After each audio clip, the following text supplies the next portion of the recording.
그때 나는 고등학생이었고 가족은 엄마와 초등학교에 다니는 남동생이 둘이었대. 내가 중학생일 때 아버지는 불륜과 동시에 증발해버렸고 그 후로 엄마 혼자서 우리 삼형제를 키워주셨대. 졸지에 집안 경제를 책임지게 됐지만 학력 경력 모두 딱히 내세울 게 없었던 엄마는 파트 근무를 시작. 우리를 위해 아침 일찍 출근해서 저녁에 일단 집에 온 뒤 우리 저녁을 차려주고 밤 9시에 다시 심야 알바를 하러 나갔다. 고등학생이 된 후로 엄마의 부담을 덜어드리기 위해 나도 알바를 시작했는데 생활은 여전히 어려웠고 몇 년 동안 계속 무리를 해오던 엄마가 그만 쓰러지고 말았다. 엄마의 수입마저 없어진 후에는 나라에서 나오는 보조금과 내 알바비로 연명했는데 완전히 극빈층이 되고 말았다. 우선 꼭 필요한 물건도 살 여유가 없었다. 실내화를 시작해서 내가 쓰고 있는 모든 물건은 전부 너덜너덜했다. 그런 나를 괴롭히지 못해 안달인 애들이 있었다. 같은 반 왕한심과 그 떨거지들이었다. 야, 너 오늘도 점심빵하고 우유냐? 하긴 돈도 없는데 그게 어디냐? 왕한심은 우리 반 일진이었고 심지어 인기도 있었다. 걔 눈에는 내가 타깃으로 제격이었던 것이다. 왕한심은 반 애들을 데리고 노래방에 가서 놀고 패스트푸드점에 몰려다녔는데 나한테 와서는 야, 나 수재, 우리 지금 노래방 갈 건데 너 같이 안 갈래? 아, 미안, 너 돈 없지? 가난뱅이가 웬 노래방? 라면서 괜히 사람을 건드렸다. 하지만 내가 돈이 없는 건 사실이었고 노래방에 다닐 시간도 없었다. 엄마 병원비에 집에 가면 배고픈 동생들이 나를 기다리고 있었다. 나는 1초라도 더 일을 해야만 했다. 내겐 단 한 명의 친구도 없었다. 사실 학교도 그만두고 싶었지만 엄마가 쓰러진 마당에 대학은 못 가더라도 최소한 고등학교라도 졸업해야 한다고 생각했다. 나는 이 모든 상황을 인내하며 학교를 계속 다녔고 정신없이 알바를 했다. 2학년 때 수학여행을 앞두고 왕한심이 희죽거리면서 다가오더니 좀 있으면 수학여행인데 어차피 넌 못 가는 거 맞지? 수학여행비 낼 돈이 있어야 말이지. 그나저나 너 학교는 왜 계속 나오냐? 올 이유가 있어? 학비가 공짜도 아닌데 돈 없잖아. 차라리 학교를 관둬 그냥. 이런 말까지 듣고 나니 그때까지 참고 견뎠던 마음이 무너졌고 학교를 그만두고 말았다. 학교를 그만둔 후 나는 엄마한테 학교 대신 알바를 좀 더 할 생각이라고 말했다.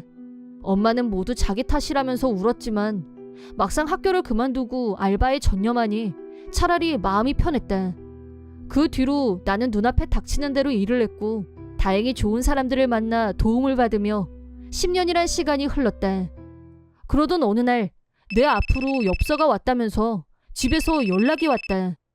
엽서는 동창의 알림이었고 졸업도 안 한 나한테까지 보냈다는 게 뭔가 의도가 있는 것처럼 느껴졌지만 오래간만에 동창들을 한번 만나보고 싶은 생각이 들었다. 동창회 당일 내가 약속 장소에 도착하자 제일 먼저 왕한심이 나를 알아보고 다가왔다. 오, 너 오래간만이다. 나 수재, 그동안 잘 지냈냐? 먼저 말을 걸어온 왕한심은 10년 만에 재회를 하면서 마치 친했던 사이인 것처럼 굴었다. 야, 나 네 걱정 많이 했어. 돈 없어서 학교도 그만둔 불우하고 아니냐 네가. 돈 없어서 어디 가서 죽지는 않았나 걱정이 태산이었다니까. 너 혹시 오늘 참가비도 없는 거 아니냐? 내가 대신 내줄까? 라면서 또 나를 가지고 놀려고 했고 10년이 지나도 이 자식은 변한 게 없다는 생각이 들었다.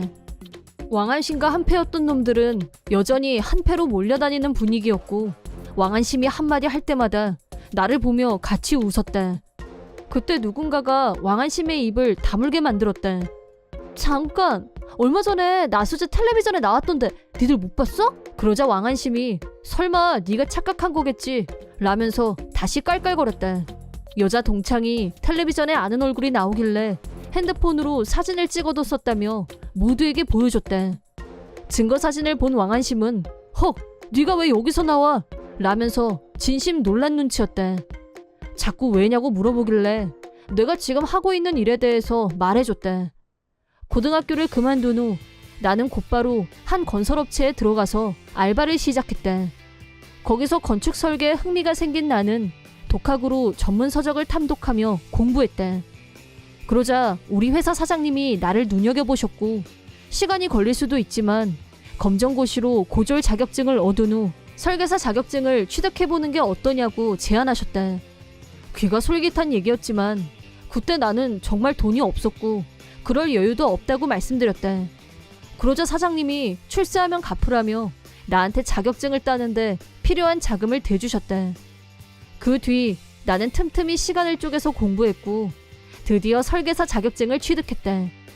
고객의 의뢰를 받고 새로운 아이디어가 떠오를 때마다 성취감이라는 행복을 맛보게 됐다. 생각지도 못했었지만 어느 순간부터 해외에서도 의뢰가 올 정도로 실력을 인정받게 됐다. 내 얘기를 듣고 있던 왕한심은 도저히 믿을 수가 없다면서 얼굴이 창백해지더니 핏기가 없어졌다. 그러자 다른 동창들도 나도 텔레비전에서 봤어 라고 하면서 지금 집을 지을까 생각 중인데 나한테 자문을 구하고 싶다면서 내 주변으로 몰려들었다. 그런 풍경이 벌어지자 마치 1패를 당한 얼굴로 왕한심이 설계사면 뭐 네가 흙수저 출신이라는 게 뭐 달라질 것 같냐? 그래서 설계해서 먹고 살만 해줬냐고. 나 이래봬도 대기업 스카토 사원이야. 그때였다. 주점 안으로 어떤 손님이 들어왔는데 그 사람을 본 왕한심 얼굴이 창백하게 굳어버렸대. 사장님? 그러자 사장님은 왕한심한테 가볍게 인사를 한 후 나한테 다가오셨다. 나수재씨, 아버님은 건강하시고 좀 있으면 자네 아내가 출산한다고 들었는데 미리 축하하네. 미국에서 좋은 활약하고 있다는 말도 들었네. 수고가 많아. 그쯤 되자 왕한심은 헐? 응? 을 반복하며 사장님과 나를 번갈아 보면서 멘붕이 온 표정이었다. 동창회 중이란 걸 파악한 사장님이 설명을 시작하셨다. 내 아내는 나를 물심양면으로 밀어주신 사장님의 딸이었고 내가 고군분투 끝에 자격증을 딴 후 만남이 시작됐다. 그리고 스카토사의 사장님은 장인어른의 오랜 친구분으로 처갓집에도 몇 번 오신 적이 있을 정도로 가까운 분이었다. 그래서 장인어른을 통해 나에 대해서도 많이 알고 계셨다. 어려운 환경 속에서도 포기하지 않고 꿈을 이루고 지금의 위치까지 오른 것에 대해서 나를 높게 평가해 주시는 분이기도 했다. 왕한심은 내가 장인회사에서 독립해서 지금은 아내와 둘이서 미국에 거주하고 있고 전 세계로부터 설계 의뢰를 받고 있다는 말을 듣더니 영혼이 가출한 듯 입이 해 벌어졌다. 쉽게 말해서 지금의 나는 빈 공간은 거리가 아주 멀다는 거였다. 사장님은 간단히 우리 관계를 설명하시더니 동창회를 방해해서 미안하다고 인사를 하신 후 안쪽에 있는 방으로 들어가셨다. 내가 더 이상 빈곤층이 아니고 전 세계를 무대로 활약하고 있다는 사실에 현타가 온 왕한심은 영혼이 가출했는지 동창회가 끝날 때까지 헛개비처럼 앉아만 있었다. 그날 동창회가 끝난 후 한참 후에 다른 동창한테서 들었는데 왕한심이 스카토사의 직원인 건 맞지만 영업 실적이 항상 바닥에서 찾는 게 빨랐고 정리해고자 명단에 들어가 있다는 소문이 있을 정도라고 했다. 결혼할 사람도 있었다는데 장래성이 없는 사람과는 결혼할 수 없다며 최근 파혼을 당했다고 한다. 마지막엔 따르던 패거리들도 등을 돌리고 지금은 완전히 고립된 상태라고 한다. 10년이 지났어도 나를 이용해서 자기 과시를 하려던 속셈이었던 것 같은데 자기 무덤을 자기가 판 꼴이니 누굴 원망하랴. 지난 10년 동안 많은 일이 있었지만 그때 장인어른이 엄마 병원비도 대신 내주신 덕분에 엄마는 지금까지 건강하게 잘 계신다. 초등학생이던 동생들도 나한테 보답하기 위해서라며 열심히 공부했고 장학금을 받아가며 무사히 대학을 졸업했다. 졸업 후에는 원하는 직장에 들어갔고 둘 다 결혼해서 잘 살고 있다.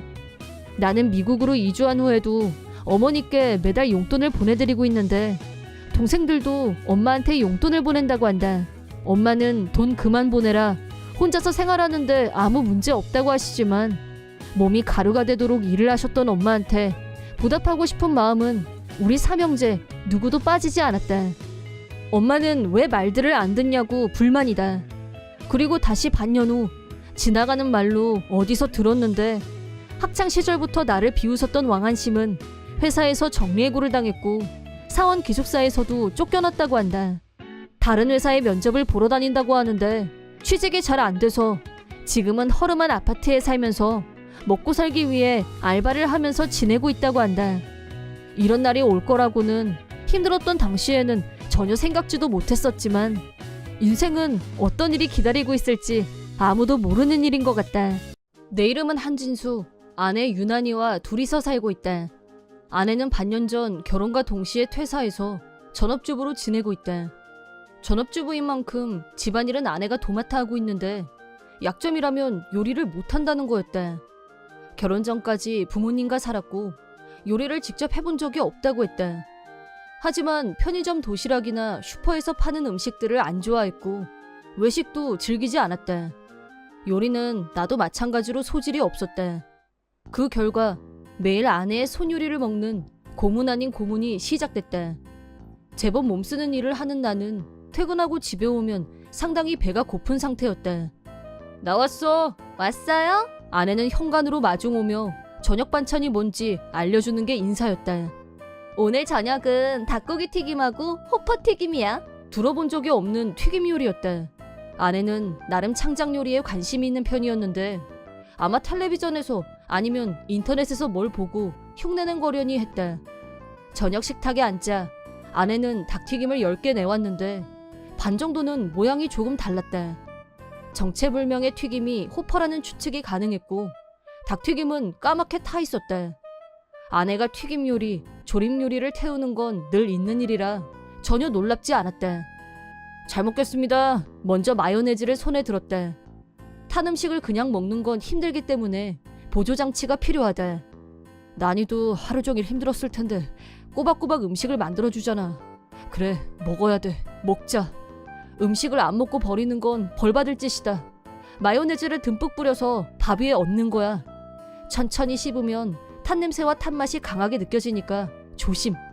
솔직히 밥에 그냥 마요네즈만 뿌리는 게 더 나은 선택이라고 진심으로 생각한다.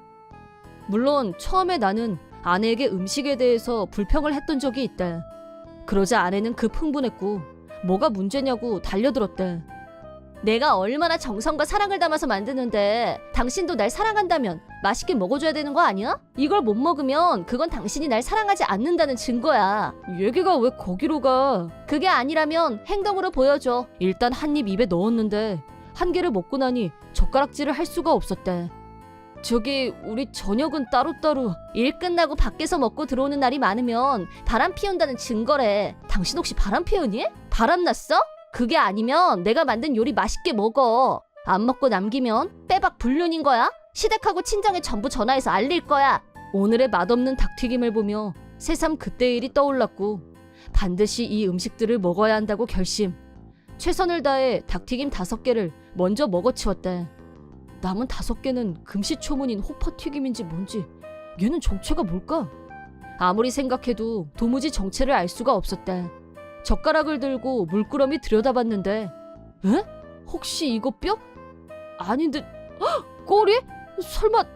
다시 전체적으로 살펴본 결과 나머지 5개에는 전부 꼬리로 보이는 것들이 있었다. 꺄! 비명, 절규 이모티콘이 머리에 떠올랐다. 하지만 요리인을 앞에 두고 솔직한 표현은 금물이었다. 이거 뭘로 만든 거야? 호퍼튀김이라고 아까 말했잖아. 참 그랬지. 우린 아직 결혼한 지 1년도 안 된 신혼이었다. 아내를 상처 주고 싶지 않았다. 나는 최대한 시간을 벌기 위해 잠시 식탁에서 일어나서 찬 음료수를 가지러 갔다. 기름기 있는 음식을 먹어서 그런지 찬물이 너무 당겼고 내친김에 얼음까지 띄었다. 냉장고를 연 순간 아주 예전에 길렀던 애완용 뱀의 사료가 보였다. 펫사료라고 하면 대부분의 사람들은 강아지 사료를 연상하겠지만 뱀이 먹는 건 전혀 다르다. 옅은 분홍색을 띤 생쥐가 사료이다. 그러니까 이 정도 크기의 생쥐를 호퍼라고 부른다. 오늘 저녁 아내의 입을 통해 들은 단어와 일치했다. 이게 왜... 나는 혼란스러웠다. 뱀을 키웠던 건 이미 오래전 일이다. 아내가 뱀 너무 징그러워. 난 파충류만 보면 온몸에 소름이 끼친단 말이야. 라고 정색을 해서였다. 아내 때문에 애완뱀은 친구에게 보냈다. 집에 남아있던 냉동 사료도 모두 친구에게 줬다. 그런데 왜 뱀 사료가 아직도 여기 있는 거지? 오래간만에 냉동 마우스를 보자 그로테스크한 느낌이 들었다. 나는 비로소 호퍼 튀김의 의미를 알게 됐다. 호퍼 마우스로 만든 튀김이란 뜻이었던 것이다. 나는 속이 좀 안 좋은 것 같아서 누워야겠어 라고 하고 침대로 향했다. 구역질과 현기증이 동시에 엄습했다. 다음날 아내에게 진상을 캐묻고 싶었지만 출근 시간이 임박해온 상태였고 한편으로는 혹시 내가 어제 너무 생생한 꿈을 꾼 건 아닐까? 라는 생각이 들었다. 꿈인지 생시인지도 구분이 안 갈 정도로 충격적인 일이었다. 하지만 만약 꿈이 아니었다면 이혼밖에 답이 없지 않나?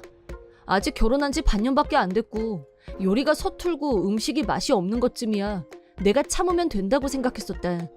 상사도 동료들도 요리 못하는 여자들 많아, 우리 와이프도 요리 못해 라는 게 전반적인 여론이었다. 하지만 어제 저녁에 먹은 건 요리를 못한다라거나 맛이 없다라는 것과는 차원이 다른 문제였다.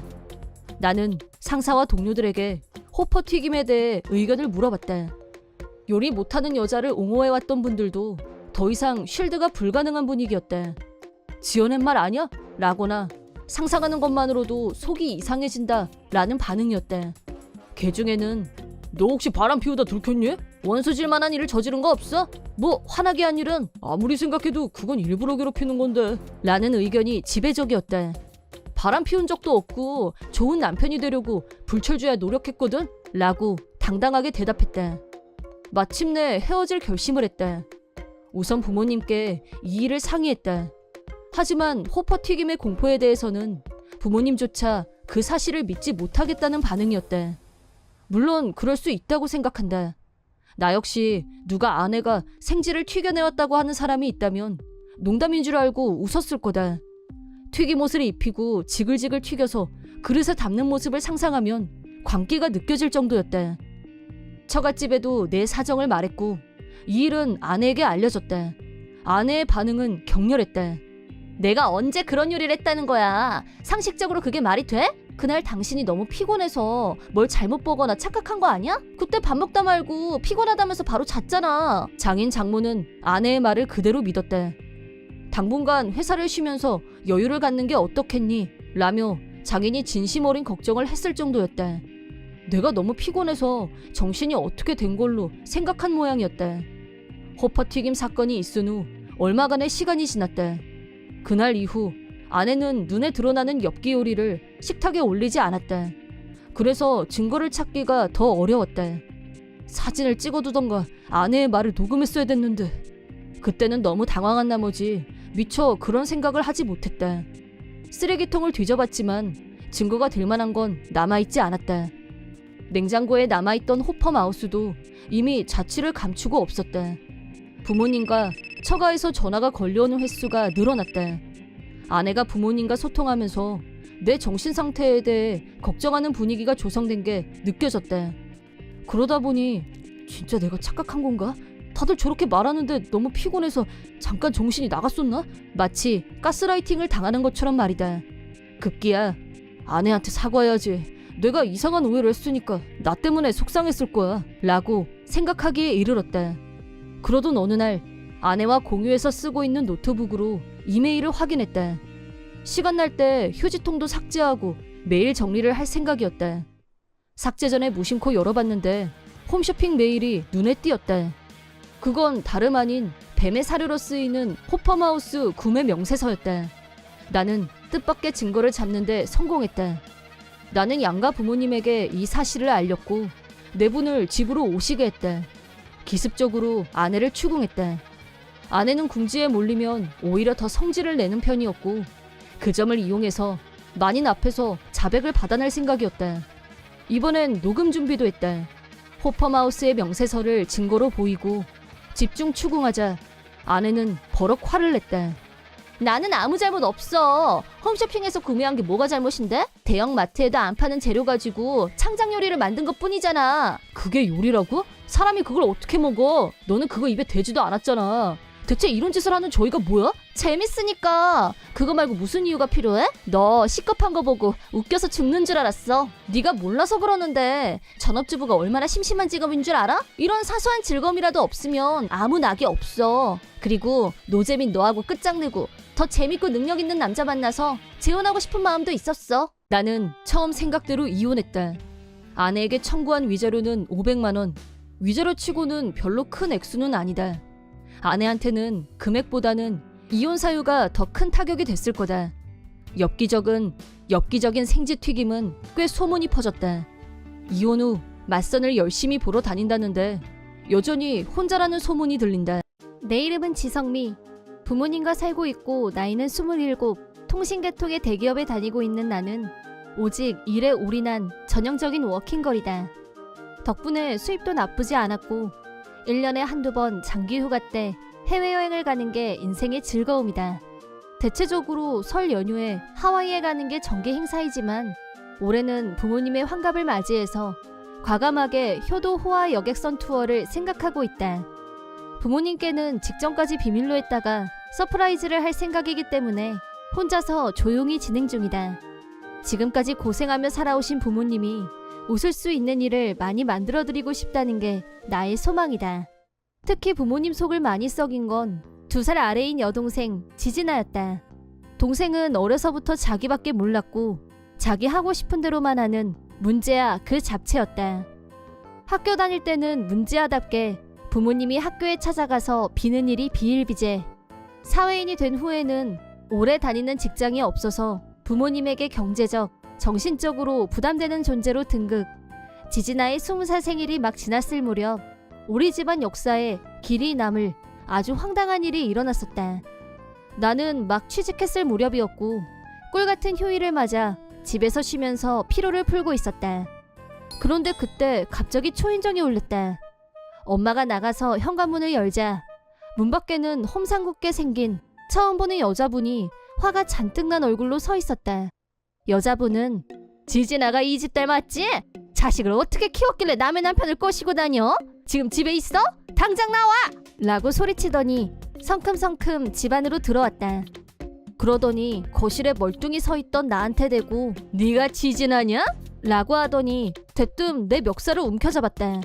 나는 필사적으로 지진아는 제 동생이에요. 저 아니에요. 라고 소리쳤지만 이미 흥분 상태인 여자의 귀에는 내 말이 들리지 않았다. 여자는 손끝에 모든 분노를 담아 나한테 따귀를 날렸고 엄마는 경찰을 불렀다. 경찰서로 연행되어 조사를 받게 된 여자는 동생이 자기 남편의 불륜녀라는 걸 알고 찾아온 거였다고 했다. 그 후 동생은 여자에게 위자료를 청구받았고 사채돈을 빌려서 위자료를 충당했는데 그리고 얼마 후 자취를 감췄다. 그러자 사채업자들이 매일 집으로 찾아오는 바람에 부모님은 노후자금으로 모아두었던 5천만 원이라는 돈을 사채업자에게 내주고 빚쟁이에게 쫓기는 일을 겨우 면할 수 있었다. 하지만 동생 때문에 애써 모은 돈이 다 사라지자 두 분이 겪은 상심은 이만저만이 아니었다. 고통은 있었지만 동생이 집을 나간 후에는 평화로운 일상이 돌아왔다. 부모님도 마음을 추스르고 다시 건강을 찾으셨고 곧 환갑을 앞두고 있다. 호화 여객 투어 예약을 마치고 여행 준비를 하고 있던 어느 날 부모님은 외출하시고 없었고 혼자서 집안 청소를 하고 있는데 갑자기 현관문이 열리는 소리가 들렸다. 놀라서 현관 쪽을 쳐다봤더니 동생이 모습을 드러냈다. 반가 라고 하면서 희죽희죽 웃는 동생에게 반사적으로 나는 네가 무슨 염치로 이 집에 들어와 라고 소리쳤다. 그러자 동생은 나도 이 집 식구야. 내가 내 집에 오는데 웬 염치 타령? 라고 하더니 소파에 털썩 앉았다. 그러더니 곧 시선이 테이블 위에 있는 호화 여객선 투어 팸플릿으로 향했다. 어머, 이게 뭐야? 대박, 이거 가려고? 언제? 라며 급흥분.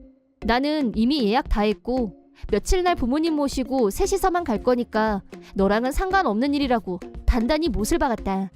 그러자 지진아가 뭐야, 나만 왕따 시키겠다는 거야? 라고 급 흥분하길래 네가 한 짓을 생각해봐. 우리가 너 때문에 얼마나 고생했는데. 너 다시 내 눈에 띄면 5천만 원 청구할 거니까 그렇게 알아? 돈 갚기 싫으면 2번 다시 얼씬도 하지 마. 라고 경로. 헐, 개 무섭네. 다음번에는 언니 없는 날 골라서 올 테니까 걱정 마. 라고 툴툴거리면서 자기 집으로 돌아갔다. 나는 곧장 지진아 친구에게 연락해서 정보를 수집했다. 지진아는 지방으로 도망간 후 이 남자 저 남자한테 얹혀 살다가 유부남을 만났고 문제가 터지자 다시 돌아왔다는 걸 알아냈다. 중요한 건 한 번 당하지 2번 당할 수는 없다는 것. 부모님께 사실 그대로 알린 후 비상체제에 돌입했다. 그로부터 2개월 후 지진아는 다시 찾아오지 않았고 가정의 평화가 유지됐다. 무사히 두 분의 환갑 기념여행 당일을 맞이하여 우리 셋은 예정대로 집을 나섰다. 목적지에 도착하자 지진아한테서 전화가. 할 수 없이 전화를 받았는데 언니가 예약한 호화 여객 투어 장난 아니야. 돈 내줘서 고마워. 라고 하길래 너무 깜짝 놀라서 우린 온천 여행 예약했는데? 라고 대답. 실은 내가 호화 여객 투어를 부모님께 말씀드리자 그것보단 온천 여행에 가서 가족끼리 오붓하게 쉬고 싶다고 하셨고 2박 3일 온천 여행으로 계획을 수정했다. 호화 여객 투어는 임시 예약까지 해놓은 상태였지만 아직 결제를 마치지 않아서 예약이 완료된 상태는 아니었고 아무 문제 없이 취소할 수 있었다. 그런 상황에서 지진아가 대체 무슨 말을 하는지 이해가 되질 않았다. 헐, 온천 여행? 뭐라니 지금? 언니 이름 말했더니 예약 명단에 있다고 해서 나 지금 탔는데? 라는 지진아의 말을 듣고 불안해진 나는 일단 전화를 끊고 여행사에 문의 전화를 걸었다. 확인 결과 우연의 일치로 나와 이름이 같은 사람이 예약이 있었고 지진아는 운 좋게 여객선에 승선한 거였다. 하지만 내 전화를 받고 예약을 안 한 사람이 여객선에 탔다는 사실을 알게 됐고 직원들은 지진아를 무임승차로 적발했다. 이미 배가 출발한 상태였기 때문에 내릴 수도 없어서 지진아는 투어 요금을 지불해야 했다. 우리 셋하고는 상관없는 일이었기 때문에 지진아의 일은 잊어버리고 우리는 온천 여행을 만끽하기로 마음을 정리했다. 한 달 후 즐거웠던 연휴도 끝나고 온전히 일상으로 돌아온 나는 매일 일에 쫓기면서 바쁘게 살고 있었다. 그러던 어느 날 저녁 현관문을 두드리는 소리에 깜짝 놀란 나는 두려운 마음을 진정시키며 물었다. 누구세요? 라고 하자 나야 진아, 문 좀 열어줘 라며 지진아가 가냘픈 목소리로 말했다. 문을 열자 더러운 옷차림에 뺏싹 마른 모습의 지진아가 지진아 말에 의하면 호화 여객선을 타고 해외로 출발한 후 하선했을 때 돈도 없이 무조건 먹고 쇼핑하다가 현지 경찰에게 체포되는 바람에 배에 돌아오지 못했고 경찰서에서 골칫덩어리가 됐었다고 한다. 겨우겨우 석방돼서 좋아했는데 집에 올 돈이 없어서 현지에서 수상쩍어 보이는 알바를 하면서 돈을 벌었고 그 돈으로 간신히 귀국은 할 수 있었다고 한다. 하지만 귀국 후 곧바로 투어회사에서 연락이 왔고 호화 여객선의 여행 대금을 입금하라는 말을 듣고 돈이 한 푼도 없다 보니 다시 사채에 손을 대고 말았는데 결국 매일 빚쟁이들한테 쫓기는 신세가 됐다고 한다. 그러자 이번에도 부모님한테 손을 벌릴 생각으로 찾아온 거였다. 부모님은 그런 지진아를 보면서 우리 집에 너한테 줄 돈은 10원 한 장도 없다. 당장 나가! 라며 호통을 치셨고 밖으로 쫓아낸 후 문을 잠갔다. 지진아는 한참 동안 현관문 앞에서 제발 나 좀 살려줘! 라면서 버텼지만 나도 부모님도 못 들은 걸로 했다. 결국 포기하고 또 몰래 도망치려고 했지만 도망치려는 순간 사채업자한테 잡히고 말았고 그 즉시 사채업자들한테 끌려갔다. 그 덕분에 우리가 피해를 보는 일은 없었다. 지진아는 강제적으로 다시 해외에 보내졌는데 지난번처럼 위험한 일을 해야만 했다. 딱 한 번 어떻게 됐는지 걱정이 돼서 전화를 걸어본 적이 있는데 지진아의 핸드폰은 없는 번호라는 안내만 나올 뿐 연결이 되지 않았다. 소문에 의하면 지진아는 불법 체류자로 해외에 계속 살고 있다고 하는데 우리나라에 있을 때보다 더 비참하고 빈곤한 생활을 하고 있다고 한다. 사채업자 중에서도 특히 악질인 곳에서 돈을 빌리는 사람에 아무리 갚아도 빚은 늘어만 갈 거고 평생 빚에 허덕이며 살 모습이 안 봐도 훤했다. 그 모든 일이 결국엔 자업자득이었고 나도 부모님도 주변에 아는 사람, 친구 중 누구 하나 지진아를 도우려는 사람은 없었다. 나와 부모님은 지진아와 완전히 멀어졌다. 자연스럽게 지진아에게서 해방된 우리 가족에게 다시 평화가 찾아왔다. 설 연휴에는 가족끼리 온천 여행을 가는 게 루틴이 됐고 부모님도 그때를 손꼽아 기다리신다. 지진아가 사라진 후 내가 책임이 더 커졌고 앞으로는 지금 이상으로 부모님을 더욱 잘 모셔야겠다는 다짐을 해본다. 그래서 전보다 더 열일 중이다. 노력한 만큼 회사에서 좋은 평가를 받고 승진도 하고 연봉도 올랐다. 부모님이 연금 생활을 하게 될 때가 왔을 때 생활하는데 불편함이 없도록 지금부터 착실하게 저축해두려고 한다. 지진아 때문에 고생하신 걸 생각해서라도 앞으로는 돈 때문에 힘들게 하고 싶지 않다. 그런 생각을 갖고 있어서인지 일을 할 때 강한 동기부여가 되는 것 같다. 앞으로도 부모님을 모시고 행복하게 잘 살고 싶은 마음뿐이다. 아내와는 친구 소개로 만나 1년 만에 결혼했다. 나한테는 혼자 살고 계신 아버지가 있다. 어머니는 5년 전에 병으로 돌아가셨고 그 이후로 아버지 혼자서 고향을 지키며 살고 계신다. 나는 정금 발령을 받아 고향이 아닌 지금 사는 곳에 정착하게 됐다. 아내를 만나 결혼한 후에는 회사의 말에서 근무지를 여기로 고정했다. 여기는 아내의 출신지여서 우리 집에서 처갓집까지 30분 정도밖에 안 걸려서 비교적 자주 찾아뵙는 편이다. 그에 비해 나의 본가는 차로 3시간이나 걸리는 곳에 있었고 아내가 홀 시아버지를 만나러 가는 게 부담스럽다고 해서 아직 한 번도 안 내려가 본 상태이다. 장인 장모님께는 생일 때마다 선물도 드리고 가끔은 같이 짧은 여행도 했지만 고향에 계신 아버지께는 아무것도 해드린 게 없었다. 그러던 차에 며칠 있으면 어버이날이고 해서 오래간만에 아버지랑 둘이 여행이라도 갈까 하는 생각이 들었다. 이왕이면 아내도 같이 가는 게 더 좋겠지만 시아버지가 불편하고 부담스럽다고 하는 아내에게 여행이라니 어림없다는 생각에 처음부터 아버지하고 둘만의 여행 계획을 세웠다. 물론 어버이날이니까 처가에도 선물은 할 생각이었다.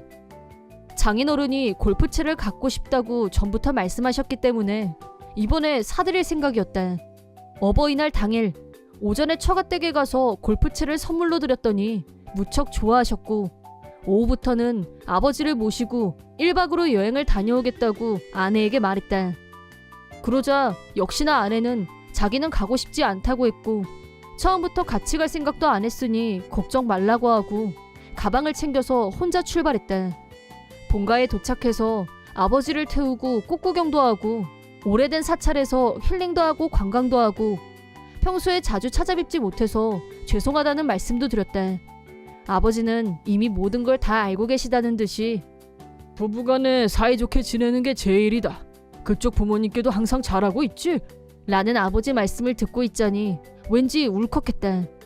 아버지와 둘이서 여행을 한 건 정말 오래간만이었고 즐거운 시간이었다. 저녁 때까지 부지런히 명소를 돌아다닌 후 숙박지인 호텔에 갔는데 뜻밖에도 호텔 앞에 아내와 장인, 장모가 있었다. 아내는 나를 보자마자 달려오더니 대뜸 소리부터 질렀다. 이렇게 고급 호텔에서 묵는단 말은 안 했잖아. 네가 어떻게 여기까지 왔어? 당신 노트북에 여기 호텔에서 온 이메일이 있길래 그거 보고 달려왔어. 그래서 말인데 이 호텔은 우리 부모님이 묵을 거니까 아버님은 집에 그냥 가시라고 해. 지금 무슨 소리라는 거야? 장인어른한테는 아침에 선물 드렸잖아.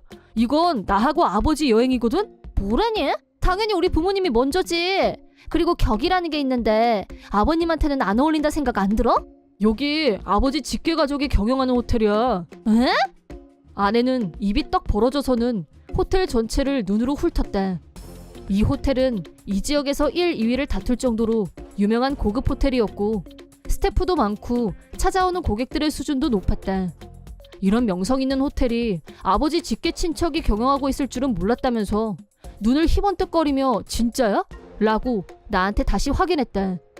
이런 얘기를 굳이 거짓말할 사람이 있을까 싶다. 아버지는 집안에 차남으로 태어났고 장남이자 아직도 독신이신 큰아버지가 할아버지와 호텔을 경영하고 계신다. 아버지는 항상 자신은 경영에 소질이 없다고 말씀하셨지만 아버지 역시 큰아버지나 할아버지를 닮아서 두뇌가 명석하셨고 큰아버지가 아버지한테 의견을 들으러 오신 적도 많았다. 이 호텔이 우리 집안에서 경영한다는 걸 알게 된 장인 장모는 갑자기 눈이 반짝반짝 빛나기 시작했다. 생각지도 못했던 든든한 배경이 있다는 걸 알게 된 순간 어떤 욕망이 꿈틀댔던 게 아닌가 싶다. 로비에서 해프닝이 벌어진 사이 체크인 시간이 다가오자 우리가 올 걸 예상하고 큰아버지가 로비로 나오셨고 우리를 보더니 활짝 웃으며 다가오셨다. 오늘아 수고했어. 제일 좋은 방으로 잡아놨다. 큰아버지가 나와 아버지한테 말을 걸어오자 아내가 그 틈을 비집고 들어오려고 했다. 나는 재빠르게 그 앞을 가로막고 아버지와 큰아버지께 먼저 올라가 계시라고 말씀드렸다. 큰아버지는 아내와 직접 만난 적이 없었기 때문에 내가 먼저 가시라고 하자 두 분은 에스컬레이터를 타고 올라가셨다. 그러자 아내가 갑자기 돌변해서 너 뭐니? 이렇게 중요한 얘기 그동안 왜 안 했어? 자기랑 결혼하길 정말 잘한 것 같아 라고 말했다. 그 말이 끝나기가 무섭게 장인이 말은 뭐해? 그리고 이왕 우리도 여기까지 왔는데 그냥 가기 섭섭하니까 사돈하고 술이라도 한잔 했으면 하는데 어떤가? 또 우리가 남도 아니고 다 같은 가족인데 좋은 방 잡아줄 수 있지? 라고 들이댔지만 나는 가볍게 무시했다. 우리 아버지를 깔보고 함부로 대한 사람들한테는 술도 호텔도 아깝다고 거절했다. 그러자 개그를 다큐로 바꾸고 그러나? 아까 농담한 거잖아 라고 장인이 둘러대자 아내와 장모가 맞장구를 쳤다. 불과 몇 분 전까지만 해도 아버지를 개 무시하던 사람들이 더구나 아내는 자기 부모들밖에 안중에 없었으면서 갑자기 뭔 수작인지. 아버지는 부부 원만이 최우선이라고 하셨지만 이런 여자와 계속 부부로 지낸다는 건 어림없는 소리란 생각이 들었다. 돈에 환장한 장인 장모도 마찬가지였고 할아버지가 이미 연로하셨기 때문에 큰아버지는 오래전부터 아버지한테 경영에 참여해달라는 부탁을 하셨었다. 분명한 건 호텔은 어디까지나 할아버지, 할머니, 큰아버지 그리고 아버지가 이뤄낸 성과였고 장래에 큰아버지가 자신의 재산을 사회에 환원한다고 한다면 그 뜻을 받드는 게 마땅하다고 생각했다. 거기에 내 지분은 없으니까. 하지만 아내와 장인, 장모가 이 호텔을 이미 자기들 것처럼 생각하고 있는 모습을 보고 있자니 역겹고 불편하기 짝이 없었다. 아내는 내가 이 호텔의 경영주의 손자라는 걸 등에 업고 호텔 스태프에게 가더니 스위트룸을 준비해달라는 분에 넘치는 요구를 했다. 나는 경비원을 불러서 장인 장모까지 세 사람을 모두 밖으로 쫓아버렸다. 덧붙여서 저 세 사람이 로비 근처에 얼씬도 못하게 할 것과 만약 억지로 들어오려고 한다면 경찰에 바로 연락해도 된다고 일러뒀다. 세 사람은 경비원한테 고래고래 소리를 지르며 난동을 부렸지만 얼마 있다가 집으로 돌아갔다. 상황이 정리된 걸 확인한 후 나도 방으로 올라갔다. 아무 일도 없었던 것처럼 큰아버지와 회포를 풀고 아버지와 남은 여행을 즐겼다. 원래는 1박만 할 예정이었는데 그딴 집에 빨리 가봐야 좋을 일도 없을 것 같고 해서 큰아버지한테 부탁해서 며칠 더 호텔에 묵으면서 여행을 만끽했다.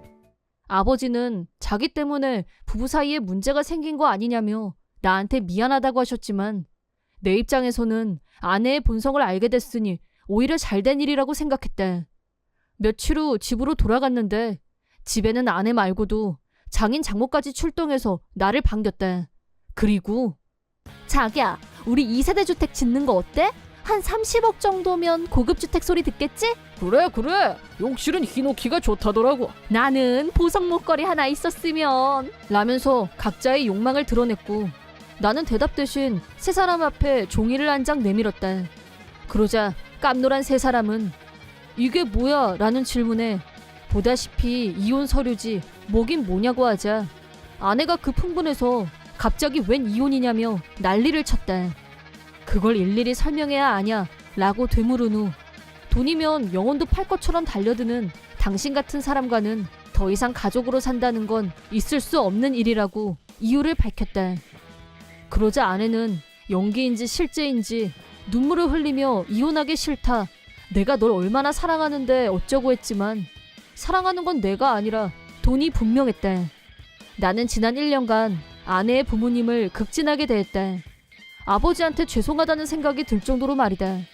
하지만 며칠 전 아내는 나한테 아버지보다 자기 부모님을 더 우선시하라고 명령했고 급기야 아버지를 돌려보내라는 망언까지 했다. 내가 호텔 경영자의 직계 가족이란 걸 알게 되자 호화 2세대 주택을 지어서 동거하자는 일방적인 계획까지 이런 최악의 인간들과 어떻게 가족으로 지냈을까 하는 회의가 된다. 아내는 금수저인 나와 절대 이혼하고 싶지 않다고 버텼지만 이 정도 반응은 이미 예상하고 있었고 변호사에게 일임해서 신속하게 이혼 소송을 마쳤다. 아내는 그렇다면 재산 분할을 해달라고 헛소리를 했는데 살아계신 조부모님의 재산을 노리는 것도 웃기고 더 중요한 건 나는 평범한 셀러리맨이라는 사실, 부녀할 재산도 없었대.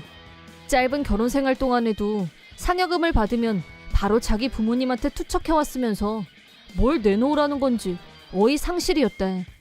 신혼집으로 살고 있던 아파트도 바로 방을 뺐대. 아내는 이제 갈 집도 없어진 마당에 내가 금수저라는 걸 알고 나서 주변에 자랑질을 하고 호기롭게 카드를 긁으며 쇼핑을 해댔는데 이혼하고 나니 그 비용은 모두 혼자 감당해야 했고 장인 장모의 지출까지 합하니 5천만 원 정도의 빚을 지게 됐다고 한다. 결국 아내와 장인, 장모는 카드 대금을 다 갚지 못했고 블랙리스트에 올라가면서 살던 집까지 포기해야 하는 상황이 왔고 셋은 홈리스나 다름 없어졌다. 이제 남은 건 빚 갚는 일밖에 없었다. 이혼 후 큰아버지가 호텔 경영을 배워볼 생각이 없냐고 제안하셔서 아버지도 나도 경영에 합류하기로 했다. 아직까지도 그 셋한테서 도와달라고 연락이 오는데 죽는 날까지 그럴 생각은 없다. 부디 셋이서 알아서 살아남길 바란다. 본인들이 한 짓을 후회하면서 말이다. 내 이름은 한기라. 유명 가구 회사의 정사원이며 나이는 26. 지금은 혼자서 살고 있지만 1년 전까지는 약혼자와 동거했었다. 약혼자였던 왕진상과는 고등학교 때부터 사귀어온 사이였고 가족끼리도 서로 잘 알고 두루두루 사이좋게 지내고 있었다. 양가 부모님 간의 사이도 좋았다. 왕진상은 대학 졸업 후 아빠 인맥으로 아빠 회사에 취직해서 영업을 담당했다. 이대로 쭉 결혼까지 가려니 모두가 다 그렇게 생각했었는데 예상치 못한 일로 파국을 맞이했다. 24살 때 왕진상한테 프로포즈를 받은 나는 결혼식을 어떻게 할까 계속 고민 중이었다. 막상 얘기는 나왔지만 서로 회사 일이 바쁘다 보니 전혀 진척이 없었고 어영부영하다 보니 결혼 얘기가 나온 지가 벌써 1년이나 지나 있었다. 더 미루지 말고 본격적으로 날짜도 잡고 구체적으로 계획을 짜야겠다고 생각하고 있었는데 왕진상이 갑자기 할 말이 있어 라고 했다. 표정이 어두워진 왕진상은 우리 헤어지자 라고 폭탄 선언을 했다. 처음에는 장난치는 줄 알고 대수롭지 않게 받아들였는데 나 진심으로 하는 말이야 라고 하더니 왕진상이 솔직하게 사정을 털어놨다. 결별 이유는 왕진상에게 다른 여자가 생겨서였고 그 여자는 다름 아닌 내 친동생 한진자였다. 그 말을 듣는 순간 눈앞이 캄캄해진다 라는 말에 진정한 의미를 알게 됐다. 한진자는 나보다 2살 아래였고 어려서부터 예쁘다는 말을 들으면서 공주처럼 자랐다. 성인이 된 후에도 그 영향을 받았는지 진자는 자기가 남보다 특별하다는 착각에 빠져 있었다. 어린아이처럼 자기 마음대로 되지 않으면 때를 써서라도 상대를 바꿔놨고 자기가 첫 번째가 아니면 절대 용납을 못하는 이기적인 성격 끝판왕에 고딩 때부터는 남의 남친을 뺏는 걸 재미로 아는 악녀가 되어 있었다. 그런 성격이다 보니 고딩 때부터 모두의 비호감이었고 친구가 단 한 명도 없었다. 하지만 진자는 그런 것 따위는 전혀 개의치 않았다. 마치 쇼핑하듯이 이 남자에서 저 남자로 갈아타는 게 일이었다. 사회인이 된 후로는 돈 많은 남자만 골라서 사귀었는데 물론 실증나면 금세 차버리고 돌아섰다. 1년 정도 진자에게 속아서 버림받게 된 재벌 2세가 진자에게 줬던 보조 열쇠를 돌려달라면서 우리 집까지 직접 찾아왔던 적이 있었다. 그때 그 남자한테 나하고 부모님이 정말 미안하다고 진심으로 사과했고 그 남자는 우리를 봐서 용서하겠다고 했다. 내가 왕진상과 사귐으로 진자가 왕진상한테도 꼬리를 치는 듯한 인상을 받은 적이 있었는데 그런 유혹에 흔들릴 사람이 아니라고 굳게 믿고 있었다. 그런데 결혼을 바로 앞에 둔 시점에 진자와 바람이 나다니 이런 배신은 생각조차 하지 못했던 일이었다. 충격은 이루 말로 다 할 수 없었고 한동안 누워만 있었다. 왕진상은 나한테 헤어지자고 한 후 자기 짐을 챙겨서 나하고 동거하고 있던 아파트에서 나가버렸고 그 뒤로 연락이 되질 않았다. 매일 울면서 지내고 있던 내 앞에 진자가 나타난 건 파혼하고 일주일이 지나서였다. 나는 움직일 힘도 없었고 몇 날 며칠을 이불 속에서 누워만 있었는데 갑자기 초인종이 울렸다. 왕진상이 돌아왔나 싶어서 벌떡 일어나 문을 열었는데 문 앞에는 진자의 얼굴에는 미안함이 1도 없었다. 오빠가 깜빡한 물건이 있다고 해서 가지러 왔어 라면서 웃었다. 그 순간 나는 진자를 신나게 두들겨 패고 싶어졌지만 이성의 힘으로 억눌렀다. 언니 약혼자를 뺏어? 네가 인간이니? 라고 하자 진자는 어쩌겠어. 내가 언니보다 더 예뻐서 그런걸. 죄라면 내 미모가 죄지. 남자들이 나만 보잖아? 라고 했다. 그러더니 묻지도 않았는데 왕진상과 어떻게 친해졌는지 떠들기 시작했다. 왕진상이 우리 부모님께 결혼 승낙을 받으러 왔던 날 두 사람은 연락처를 주고받았고 그때부터 진자가 몇 번 유혹하자 왕진상도 순순히 둘이서만 만나는데 동의. 진자는 이제 됐다 싶어서 왕진상을 과감하게 호텔로 유인하는 데 성공. 그걸 계기로 왕진상도 진자에게 푹 빠지면서 나하고 헤어지기로 결심했단 거였다. 거기까지 듣는 것도 고문이었고 도저히 참을 수가 없어서 진자를 있는 힘을 다해 문 밖으로 내쫓았다. 그리고 진자와 왕진상의 연락처를 차단하고 다시는 상종하지 않기로 다짐했다. 그러고 나니 두 인간 때문에 누워만 있기엔 내 인생이 너무 아깝다는 생각이 들었다.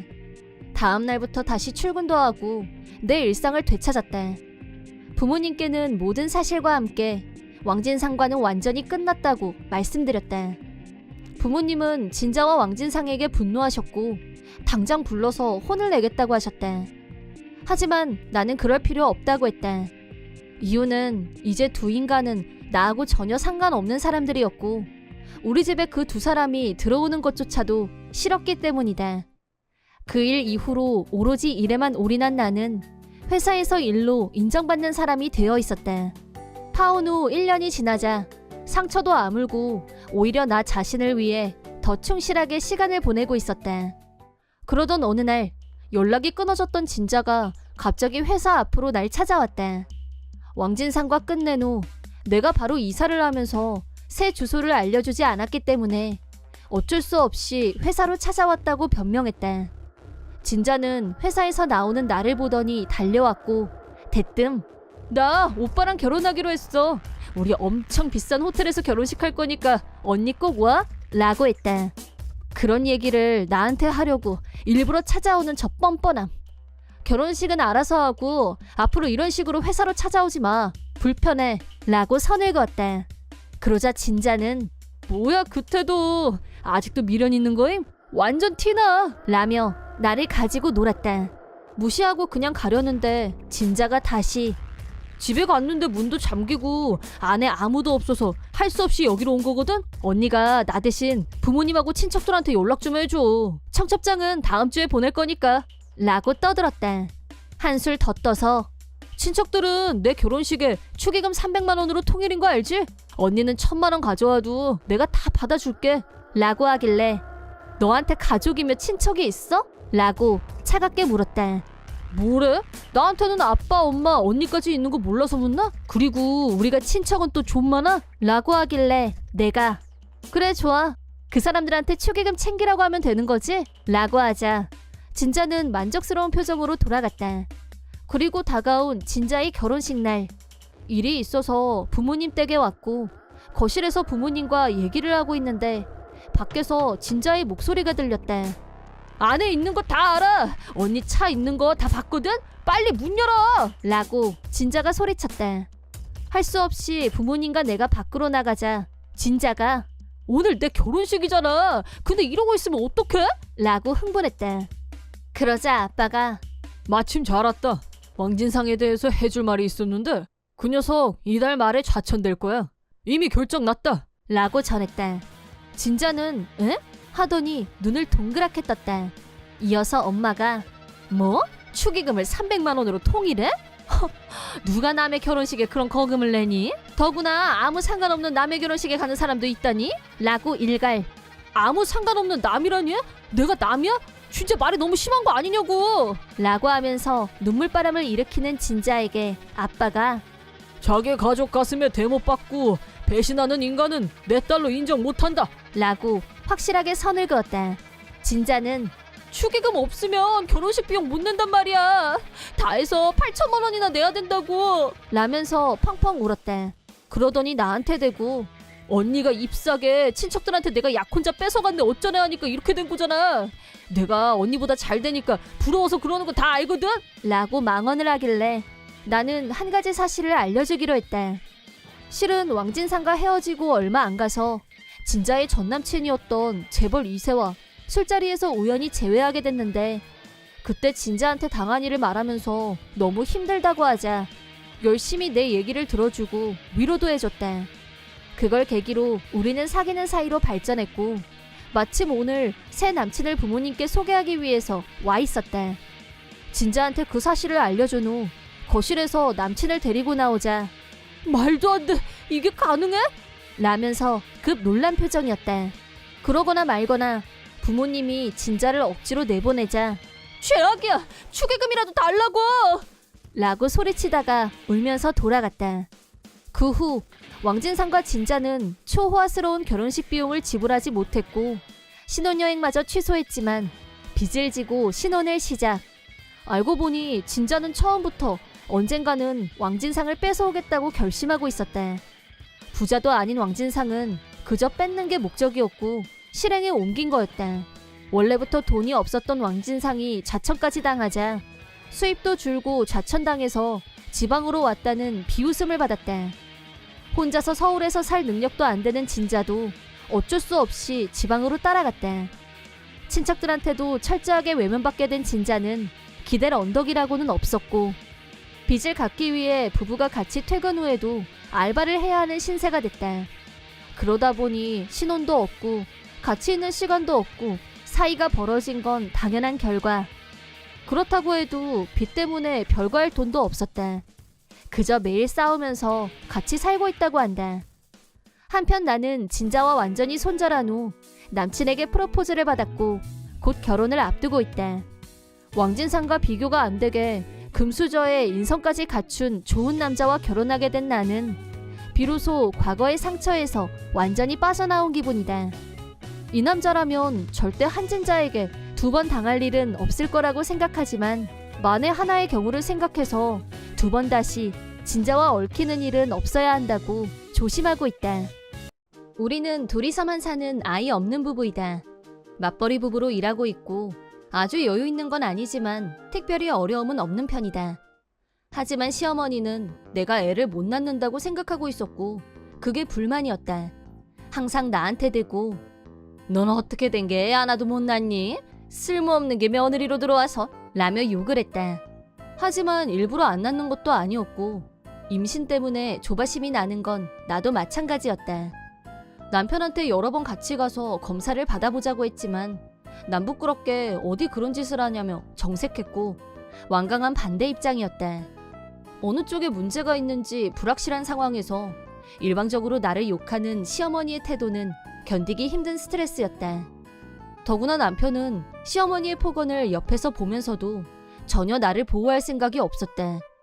귀찮다는 듯이 그냥 떠들게 내버려두라는 식이었고 내가 받은 상처에는 관심이 없었다.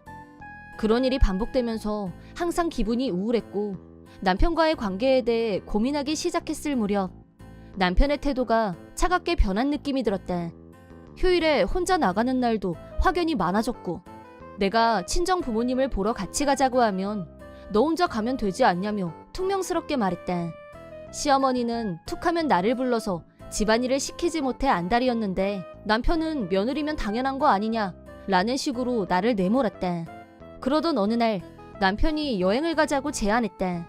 그동안 시어머니가 나를 마구 부려먹었기 때문에 위로라도 해주려는 건가 싶어서 내심 기분이 좋았다. 남편한테 어디로 갈 거냐고 물었더니 아무데나 상관없으니까 적당한데 적당한 호텔 예약해두라고 대답했다. 말투만 들으면 나랑 진짜 여행 갈 생각이 있는 건가 싶을 정도였다. 하지만 남편이 먼저 여행을 제안했고 이왕이면 즐겁게 다녀오자고 생각하면서 호텔 예약을 마쳤다. 그러자 다음날 사실은 시어머니도 같이 가는 거라고 남편이 말했다. 모처럼 남편하고 둘이 가는 여행이라고 생각했었는데 시어머니라니 너무 절망스러워서 경악할 지경이었다.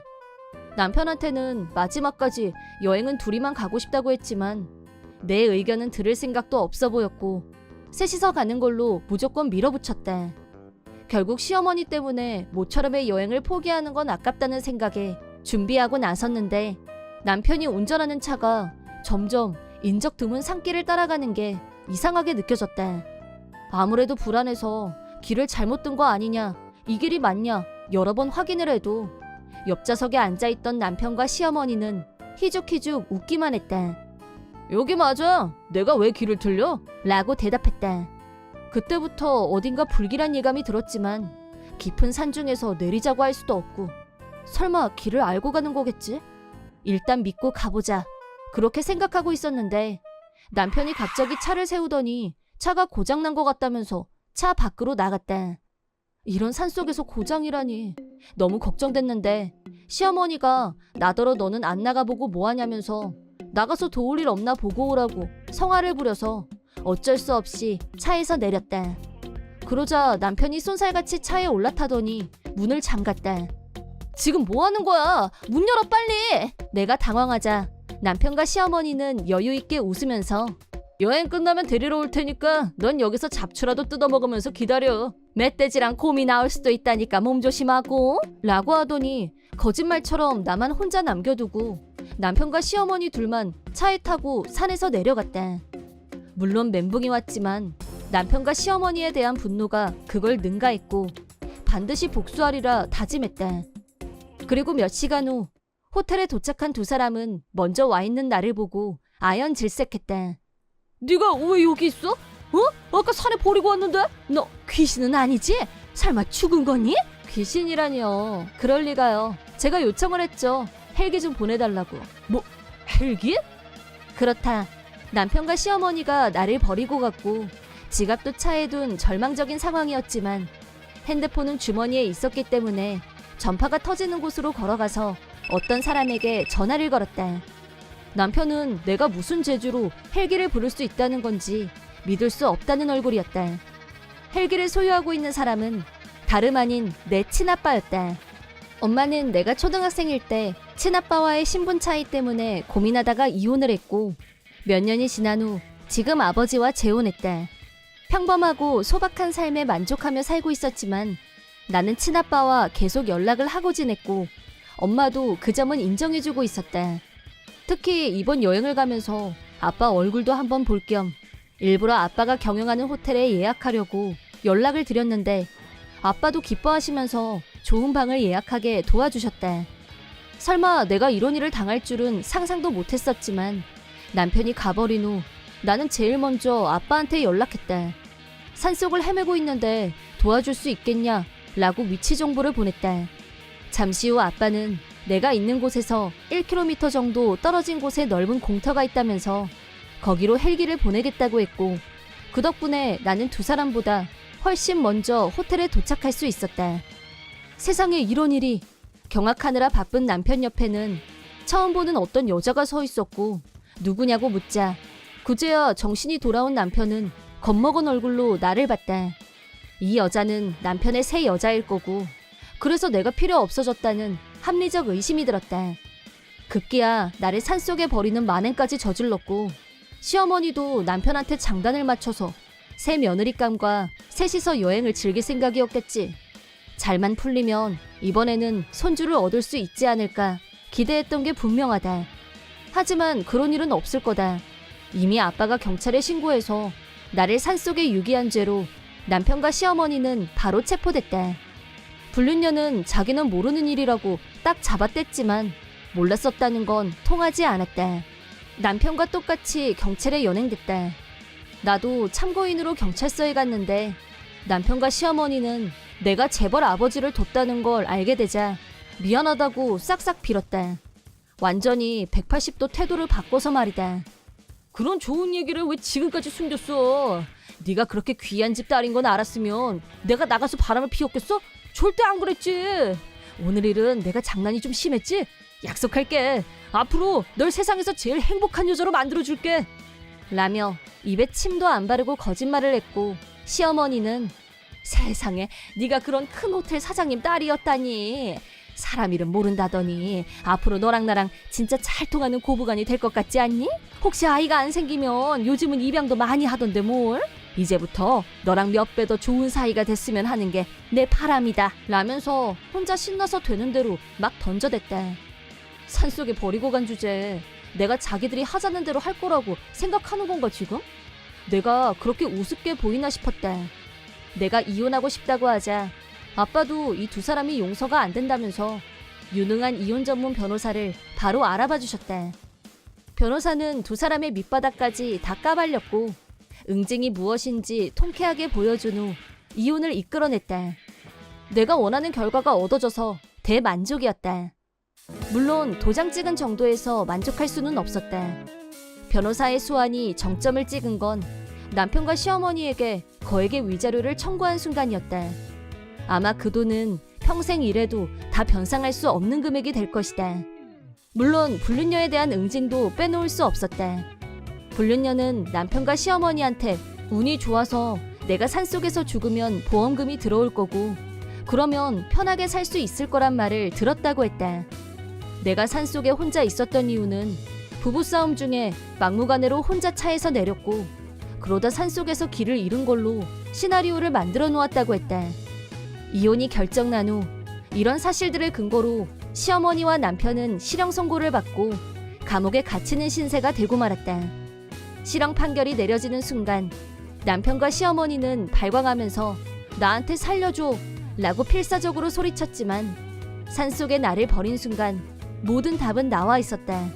받아야 할 벌은 받게 되어 있는 것이다. 불륜녀는 실형 선고는 받지 않았지만 이번 일을 아빠가 불륜녀의 직장과 가족들에게 알렸기 때문에 집에서는 손절당하고 회사에서는 해고됐다. 남은 건 갚아야 될 거액의 위자료뿐이었다.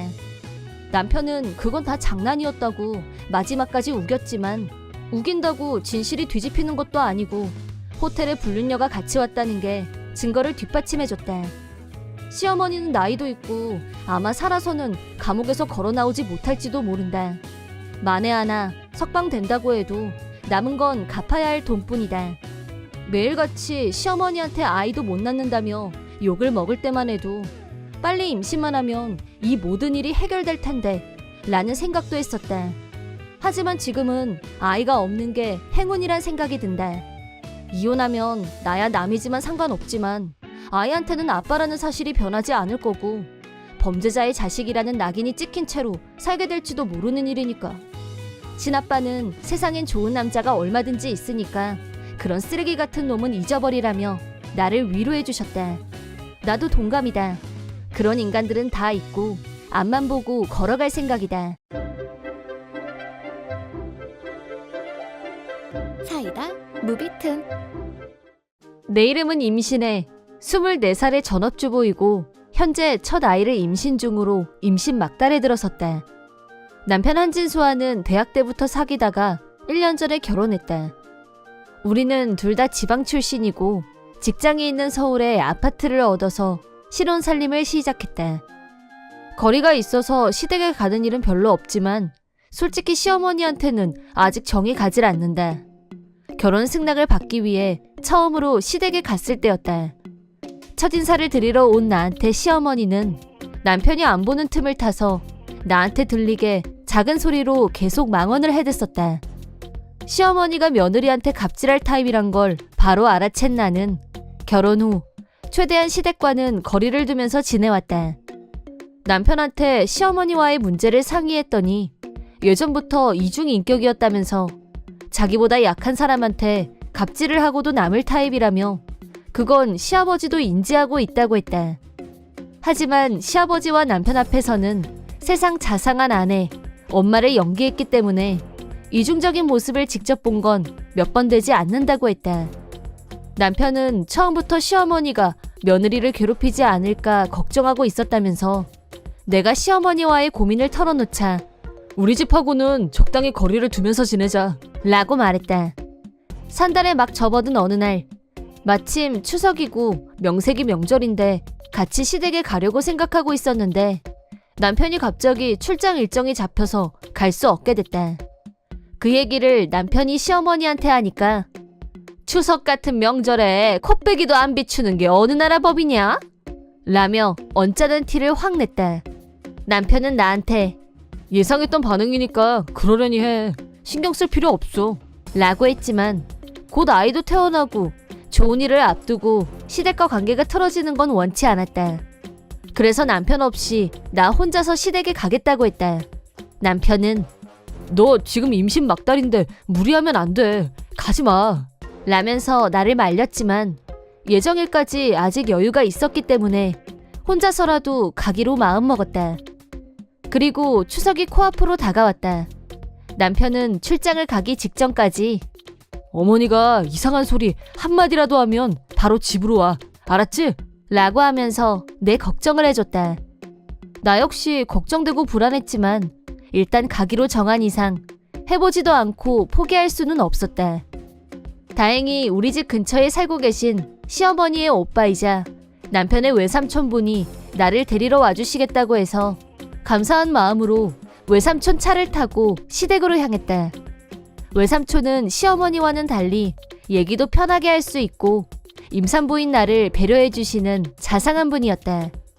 시댁에 도착하자 이미 친척분들이 오셔서 집안이 북적북적했고 시어머니가 동분서주하고 계셨다. 나도 일을 거두려고 부엌으로 갔는데 시어머니가 갑자기 이번 달이 해산달이라고? 너 집에서 청소는 하니? 임신했다고 게을러 터지게 잠만 자는 건 아니지? 첫 마디부터 곱지 않은 말을 했다. 못 들은 척 웃고 넘겼는데 그러고 답답하게 서 있지만 말고 거기 병맥주 한 상자 있으니까 손님상에 가져가라 라고 했다. 만삭인 나한테 무거운 물건을 들게 하다니 상상 이상으로 시집살이를 시키기로 작정한 것 같았다. 병맥주 박스에 손도 댈 엄두를 못 내고 멍하니 서 있는데 시아버지가 오시더니 우리 며느리는 임신 중이니까 앉아서 쉬어라. 라며 시아버지가 맥주 박스를 들고 가셨다. 그걸 보고 시어머니가 긁혔는지 시어머니 갑질이 점점 노골적으로 변해갔다. 나한테 찬장 제일 위에 있는 간장 꺼내와라. 음식도 빨리빨리 나르고 저쪽 방 걸레질 좀 하고 라며 쉴 틈도 없이 일을 시켰다. 내가 잠깐만 앉아있어도 임신이 무슨 병인 줄 아니? 얼른 일 안 하고 뭐해? 라고 소리를 질렀다. 임신 막달이라 서 있는 것도 힘든 상황에서 몸에 무리가 가는 일을 하고 싶진 않았지만 쉴 수도 없고 최대한 조심해서 움직였다.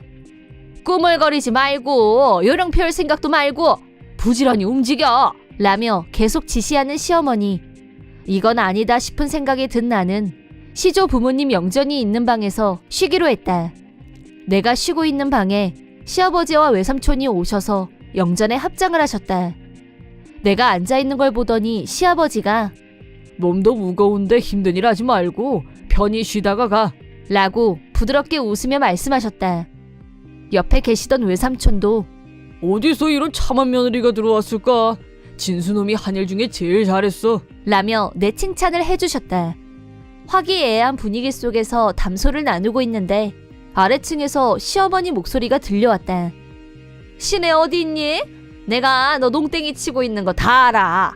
임신이 무슨 벼슬도 아니고 어디서 놀 생각을 해? 욕실 청소하고 그거 끝나면 마당 화초에 물도 주고 현관에 30kg짜리 쌀 한 포대 있으니까 부엌으로 옮겨 라며 짜증을 내면서 나를 찾는 시어머니. 그 소리를 들은 시아버지와 작은아버지는 방금 전까지 보였던 부드러운 얼굴과는 사뭇 다른 무서운 표정을 지었다. 시어머니가 시네 너 여기 있니? 라며 내가 있는 방문을 연 순간 시아버지가 그 입 좀 다물어! 라며 버럭 화를 내셨다. 시어머니는 깜짝 놀라면서 여보, 오빠까지 여기서 뭐 하시는 거예요? 라고 소리치더니 뭐가 찔렸는지 고개를 수그렸다. 시아버지가 임신한 애를 부려먹지 못해서 아주 안달이 났구먼. 내가 당신 며느리 시집살이 시킬 거라고 짐작하고 있었어. 만약 뱃속의 손주한테 무슨 문제라도 생기면 다 당신 탓이야. 그때 가서 어떻게 책임질 거야? 라고 호통치자 옆에서 외삼촌이 너한테 실망이다. 너 같은 애는 이제 가족이라고 생각하고 싶지도 않다. 라며 경로. 두 분의 분노는 1시간이 넘는 설교로 이어졌고 결국 시어머니가 눈물을 터뜨렸다. 시어머니가 울건 말건 뒷전이었고 외삼촌은 시내야 힘들었지? 미안하다. 데려다 줄 테니까 그만 일어나자. 라고 하시면서 나를 집까지 태워다 주셨다. 차 안에서 감사하다는 인사를 드리자 외삼촌은 앞으로 네 시어미한테 도리 지키려고 굳이 애쓸 필요 없다. 라면서 나한테 사과하셨다. 집에 들어온 나는 맥이 풀려서 소파에 주저앉았다. 손가락 하나 까딱할 힘도 없었기 때문에 일찍 잠자리에 들었다. 다음날 출장에서 돌아온 남편에게 어제 있었던 일을 얘기하자 앞으로 우리 집은 근처도 가지 말자. 라면서 심각한 얼굴로 말했다. 그때 마침 시어머니가 내 핸드폰으로 전화를 걸어왔다. 남편은 내 핸드폰을 뺐더니 통화 버튼을 눌렀다. 그러자 전화기 너머에서 내가 너 때문에 네 시아버지 외삼촌한테 얼마나 혼난 줄 알아? 나 집에서도 쫓겨났어. 너 이거 어떻게 할 거야? 집안을 풍비박산을 내도 유분수지. 당장 와서 무릎 꿇지 못해? 라고 아우성치는 시어머니. 그러자 남편이 제 아내한테 무슨 자격으로 막말이십니까? 사과할 사람은 어머니인 것 같은데요? 다시는 우리한테 연락하지 마세요. 아이가 태어나도 절대 못 만나게 할 겁니다. 알리지도 않을 거고요. 라고 경고한 후 전화를 끊었다. 그러더니 시어머니 연락을 차단한 후 모든 연락수단을 단절했다. 며칠 후 시아버지가 남편한테 연락하셨는데 시어머니와 이혼하기로 결정하셨다고 알려주셨다. 시아버지는 이미 몇 년 전부터 시어머니의 본성을 꿰뚫고 계셨고 그때부터 이혼하고 싶다는 생각을 하셨다고 한다. 이번 일로 생각을 행동으로 옮기게 됐다면서 남편은 시아버지가 후련해하는 것 같다고 했다. 그리고 얼마 후 나는 무사히 건강한 아들을 출산했다. 물론 시어머니한테는 연락하지 않았고 친정 부모님과 시아버지만 병원에 오셨다. 첫 손주를 본 시아버지는 좋아서 어쩔 줄 몰라 하셨고 툭하면 남편한테 연락해서 내 손자 사진 좀 찍어서 보내라. 라며 손주 바보가 되셨다. 시어머니는 시아버지한테 이혼당하고 쫓겨난 후 갈 곳이 없어지자 외삼촌한테 기대려고 했는데 그런 시어머니한테 외삼촌은 너는 네 성격을 개조할 필요가 있어. 라고 하시더니 시어머니를 시골에 계시는 친척분 집으로 쫓아보냈다. 그 친척분은 시골에서 농사를 짓고 계신데 항상 일손이 부족하다고 한다. 두 분은 정직하고 성실한 천생 농부이셔서 잘못된 것, 도에 어긋나는 건 절대 못 보는 분들이었다. 사정을 말씀드리고 시어머니를 인간 개조해달라고 부탁드렸다고 하는데 농사일은 근처에도 가본 적이 없는 시어머니는 틈만 나면 도망칠 궁리만 하다가 결국엔 들통나서 설교만 더 받게 되는 악순환이 반복되고 있다고 한다. 어쨌든 환경이 사람을 만든다고 시어머니는 전보다 많이 차분해졌고 매일 죽는 소리를 하면서도 농사일도 제법 잘 거들고 있다고 한다. 여전히 우리는 시어머니와 연락할 생각이 없지만 앞으로 시어머니가 지금까지의 잘못을 진심으로 반성하고 보통 사람의 상식을 가진 사람이 되기를 속으로 바라고 있다. 한편 나는 새 생명이 태어난 후로 초보 엄마로 서툰 육아와 사투를 벌이다 보면 어느새 하루가 순식간에 지나가 버린다. 남편은 육아에 적극적으로 동참했고 매일 일찍 퇴근해서 아들아이를 잘 돌봐주는 든든한 버팀목이다. 시아버지는 정기적으로 찾아뵙고 있는데 우리가 아들아이를 데리고 놀러오는 걸 늘 인생의 낙으로 삼고 늘 기다리고 계신다.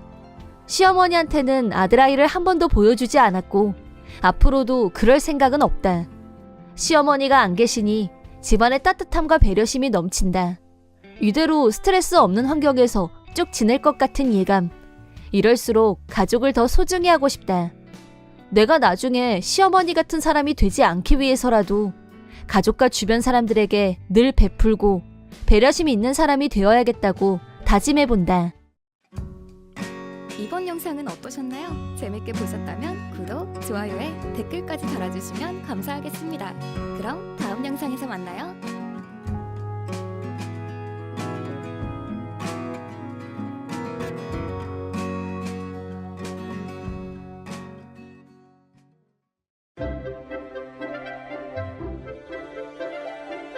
사이다 무비튼. 나는 남편과 둘이 살고 있고 아직 아이는 없었다. 우리의 꿈은 내 집 마련이었고 3년 동안 맞벌이로 열심히 일하면서 돈을 모았다.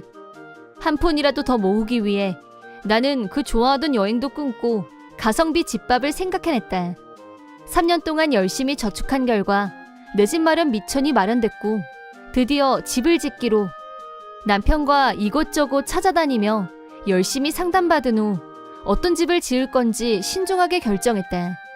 우리는 아이가 태어나기 전에 우리 집을 짓고 싶었다. 지금까지 그 꿈을 위해 맞벌이를 했고 드디어 꿈이 결실을 맺게 됐기 때문에 다음 목표로 출근 시간을 줄여나가면서 임신 계획을 세워볼까 생각하고 있었다. 예쁜 우리 집에서 아이가 태어나는 행복한 상상을 하면서 보내는 동안 드디어 집이 완성됐는데 그 기쁨도 잠시 남편이 회사에서 1년 정도 혼자서 해외 근무를 갈 생각이 없냐는 말을 들었다. 그 말을 들었을 때 나는 진심으로 갈등했다. 이제 갓 지어진 따끈따끈한 우리 집에서 행복하게 눈뜨고 편히 쉬는 일만 남은 줄 알았는데 집이 다 지어지자 솔직히 나는 당장이라도 아이를 낳고 싶은 마음이 굴뚝 같았다.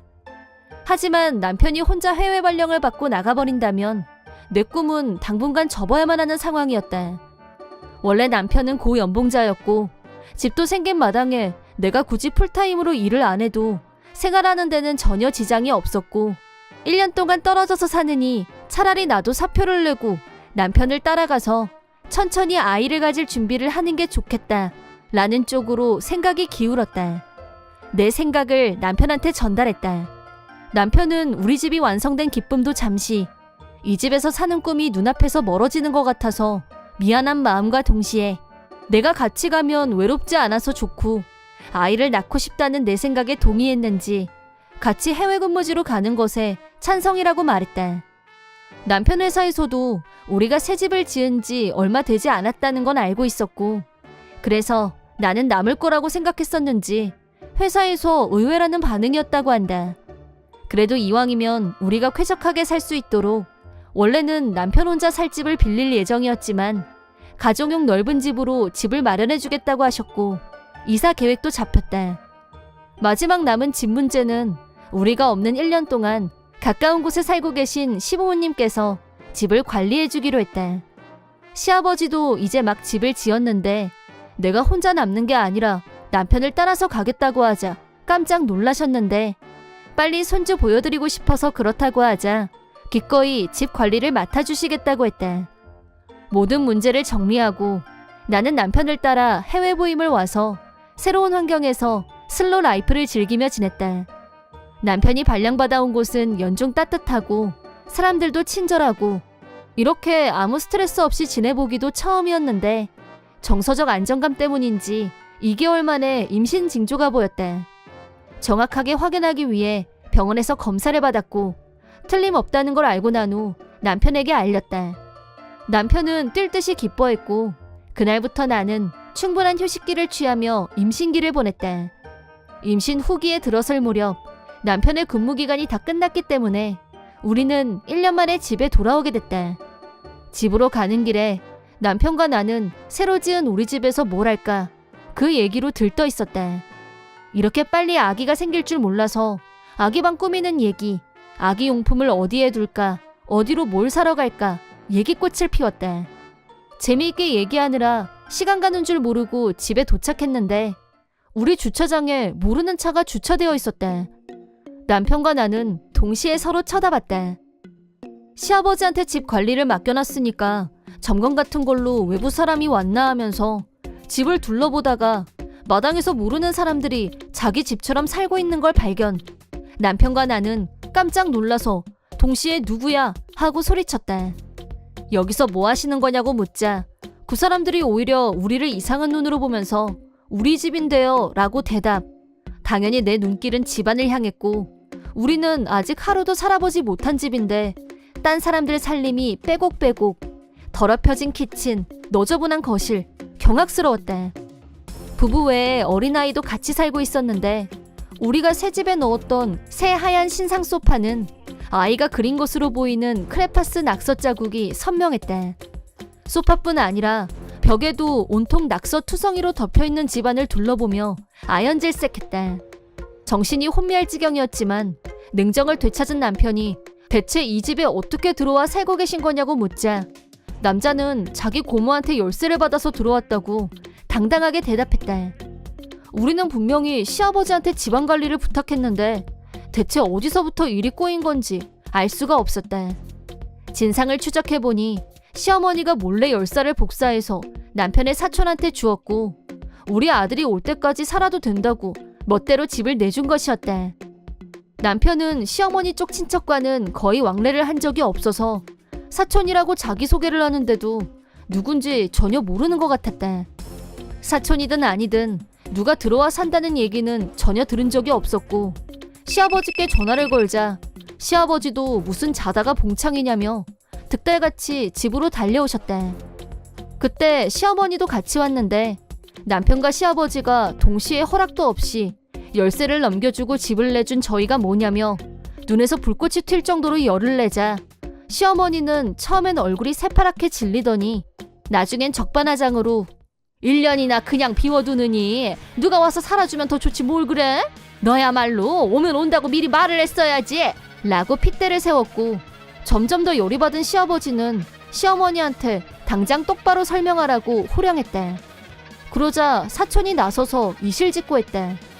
그러니까 시어머니는 사촌 가족을 우리 집에서 돈도 안 받고 살게 하는 대신 시어머니가 도박에 빠져서 사채빚을 지게 된 사실을 시아버지한테 절대 비밀로 해달라고 부탁했다고 한다. 또 시어머니가 우리한테 질세라 더 화를 내는 이유는 원래는 우리가 돌아오기 전에 사촌을 다시 나가게 하고 청소를 해놓으면 안 들킬 거라고 나름 머리를 굴린 모양인데 1년 가까이 지나는 동안 날짜 계산을 놓치는 바람에 우리가 범행 현장을 목격하게 됐고 일이 틀어져서 짜증을 낸 거였다. 당연히 시아버지는 경로했고 시어머니를 계속해서 신문하셨다. 시어머니는 파친코에 중독되다시피 한 결과 대출업체 3곳에서 한두 해까지 몽땅 돈을 빌려서 더 빌릴 수도 없는 처지라고 자백했다. 공짜로 우리 집에 들어온 사촌은 뻔뻔하게 1년이나 살았으니까 이 집 실소유자는 나야. 그러니까 댁들은 적당히 월세 아파트라도 알아보고 이 집은 나한테 넘겨 라고 멋대로 짓거렸는데 칼만 안 들었지 강도나 다름없었다. 안 나가면 당장 경찰에 신고하겠다고 했더니 가족 간의 문제는 경찰에서도 함부로 끼어들지 않는다면서 사촌은 여유 만만이었다. 하지만 그건 동거인 혹은 직계가족, 배우자의 경우에나 가능한 일이고 우리는 그런 사이가 아니기 때문에 필요한 조치는 당장 취할 거라고 하자 당황한 사촌이 내 전화기를 뺏으려고 했지만 남편이 거뜬하게 방어했고 나는 전화를 걸었다. 신고를 받고 출동한 경찰에게 우리는 사촌 가족을 인계했다. 그러자 사촌은 시어머니한테 이건 약속이 틀리지 않냐며 따졌지만 남의 집을 날로 먹으려 하다가는 큰 코 다친다는 사실. 결국 시아버지의 분노를 산 시어머니는 집에서 쫓겨났고 이혼 서류에 도장을 찍고 말았다. 나는 그 말을 듣고도 하나도 놀랍지 않았다. 한편 우리 부부는 집 문제를 두고 사촌네 부부와 시어머니에게 집 상태를 원래대로 돌려놓을 것을 요구하는 위자료를 청구했고 견적이 1억에 달했다. 금액을 들은 시어머니와 사촌의 얼굴은 사색이 됐고 이게 아닌데라면서 엉엉 울기까지 했지만 제대로 된 상식이 있는 사람이라면 이런 짓은 상상도 하지 못할 것이다. 무엇보다 우리에게 이 집이 어떤 의미였는지 그런 집을 이 지경으로 만들어 놓고 어린애도 아니고 자신들이 한 짓에 대한 책임은 단단히 지게 할 생각이다. 우리 집을 원상태로 되돌리기까지는 조금 시간이 걸렸지만 그 사이 임시로 살고 있던 집세도 청구해서 받아냈고 수리가 끝난 후 우리는 무사히 입주했다. 시아버지한테 이혼당하고 집에서 쫓겨난 시어머니는 시아버지를 찾아와서 용서해달라고 싹싹 빌었지만 시아버지는 꿈쩍도 하지 않았다. 우리는 이혼하고 혼자 지내는 시아버지께 이왕이면 손주와 같이 한 집에서 살지 않겠냐고 먼저 동거를 제안했다. 시아버지는 처음에는 젊은 사람들 사는데 방해만 된다며 거절하셨지만 막상 첫 손주가 태어나고 나자 손주가 너무 보고 싶어서 같이 살기로 얘기가 마무리됐다. 몰상식의 끝판왕을 보여줬던 사촌 부부는 시어머니 약점을 이용하려다 위자료만 잔뜩 떠안게 되면서 시어머니까지 넷이서 낡고 비좁은 아파트에서 힘들게 사는 처지로 전락했다. 세 사람은 초주검이 될 정도로 일을 하고 있는 모양인데 애가 시끄럽게 떠든다며 옆집 사람들한테 투서가 날아들어서 몸고생 마음고생하며 힘들게 살고 있다고 한다. 무려 남의 집을 날로 먹으려 했던 죗값은 앞으로 톡톡히 치르게 될 것이다. 이번 영상은 어떠셨나요? 재밌게 보셨다면 구독, 좋아요에 댓글까지 달아주시면 감사하겠습니다. 그럼 다음 영상에서 만나요.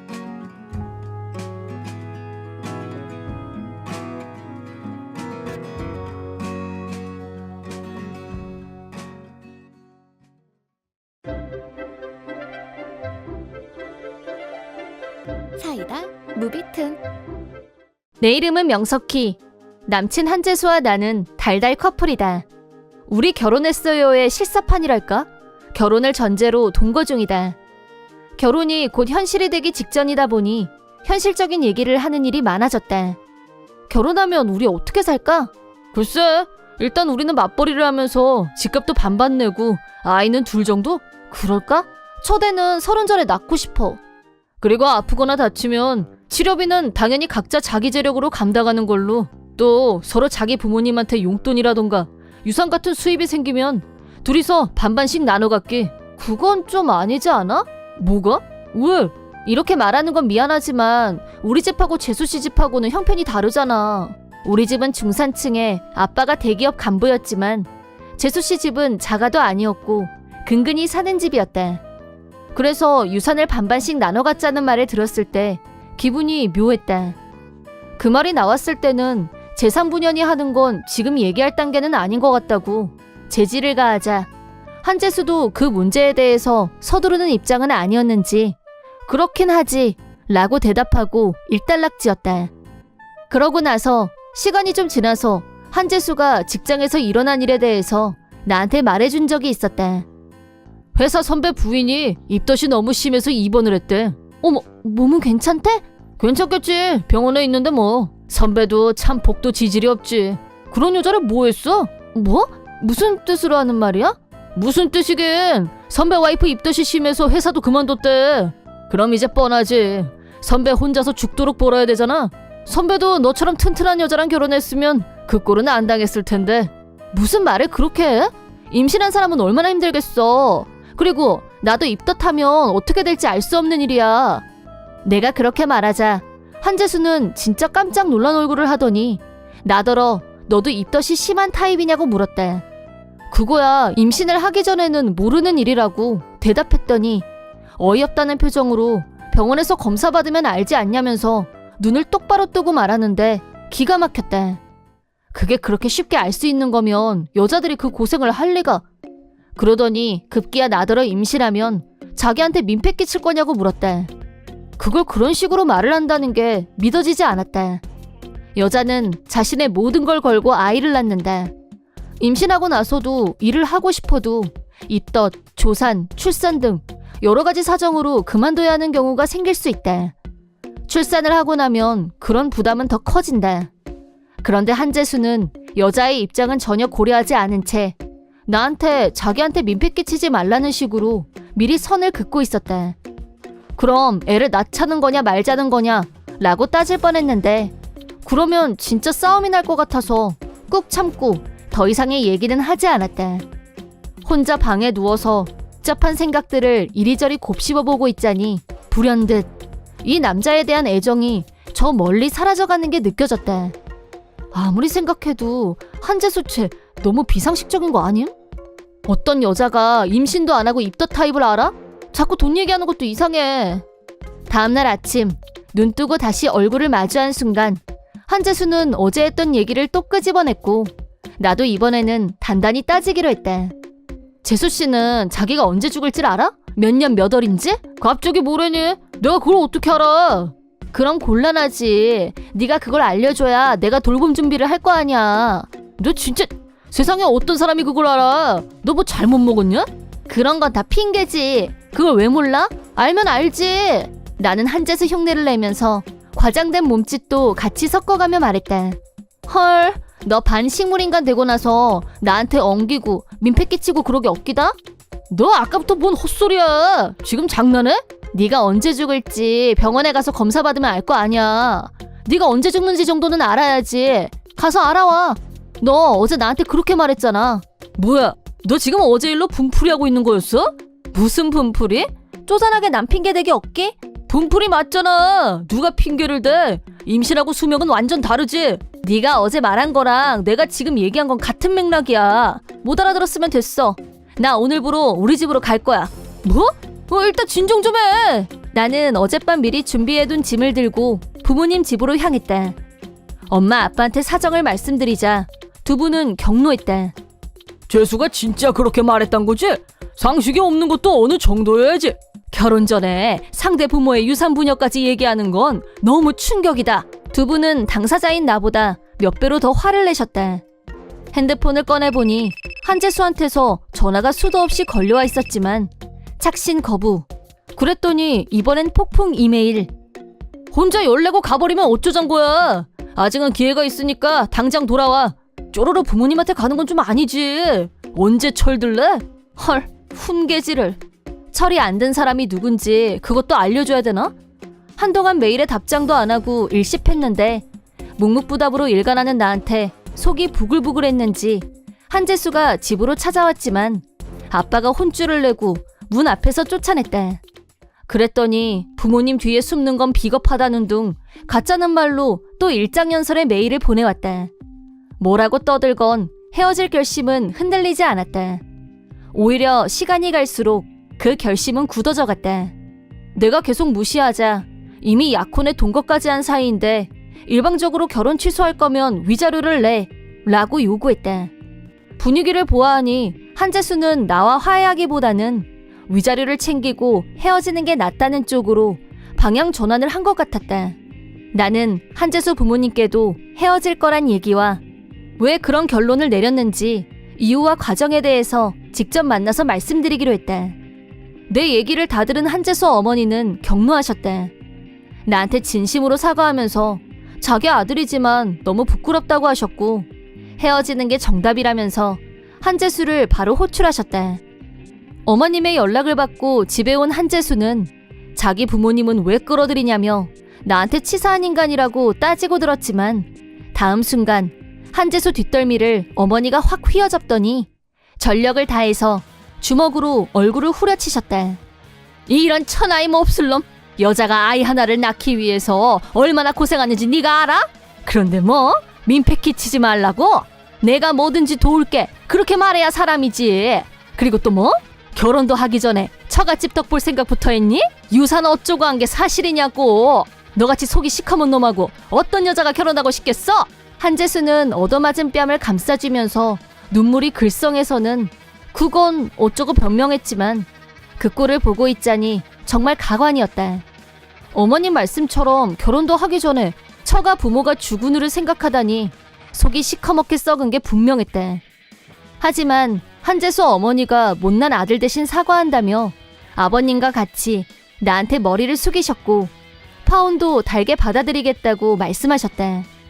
한재수는 여전히 입덧한다고 회사를 그만두는 게 얌체짓이 아니고 뭐냐고 떠들어댔지만 아버님이 예전에 한재수가 노로바이러스에 걸려서 하루 종일 구토 증상에 시달리면서 3일 밤낮을 고생했던 거 생각 안 나냐고 물었다.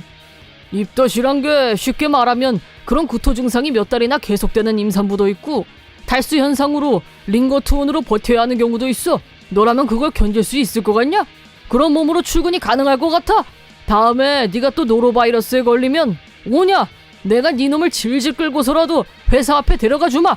라는 아버님의 폭풍운계에 죽상으로 변하더니 입덧이 얼마나 힘든지 감이 왔는지 갑자기 입을 다물었다. 그 후 나는 시원하고 깔끔하게 한재수와의 동거를 청산했고 한재수 부모님이 내 이사 비용 또 새로 얻을 집에 드는 비용도 모두 지불하겠다고 하셨다. 표정이 어두워진 한재수도 자기 부모님 말씀에 따랐다. 그렇게 나와 한재수의 결혼은 깨끗하게 없던 일이 됐다. 문제는 부모님께 그만큼 야단을 맞았으면 사람이 돼야 하는데 안에서 새는 바가지 밖에서도 샌다고 회사 선배가 마누라를 잘못 만나서 재수 엇붙었다고 망발을 하고 다닌 게 소문이 나서 여기저기서 욕을 먹었고 여사원들의 공공의 적으로 등극한 모양이었다. 파급이 커지자 그런 뜻이 아니었다고 변명도 하고 이제는 그렇게 생각 안 한다고 변명했지만 그 말을 믿어주는 사람은 없었다. 자업자득 뿌린 대로 거두는 중인데 동정 따위는 필요 없다고 본다. 동정은커녕 속이 다 시원하다. 한편 다시 자유의 몸이 된 나는 혹시 운명의 남자를 만나게 된다면 한재수 같은 인간과는 전혀 다른 사람을 소중히 여기는 사람이 나타났으면 좋겠다. 이번 영상은 어떠셨나요? 재밌게 보셨다면 구독, 좋아요에 댓글까지 달아주시면 감사하겠습니다. 그럼 다음 영상에서 만나요.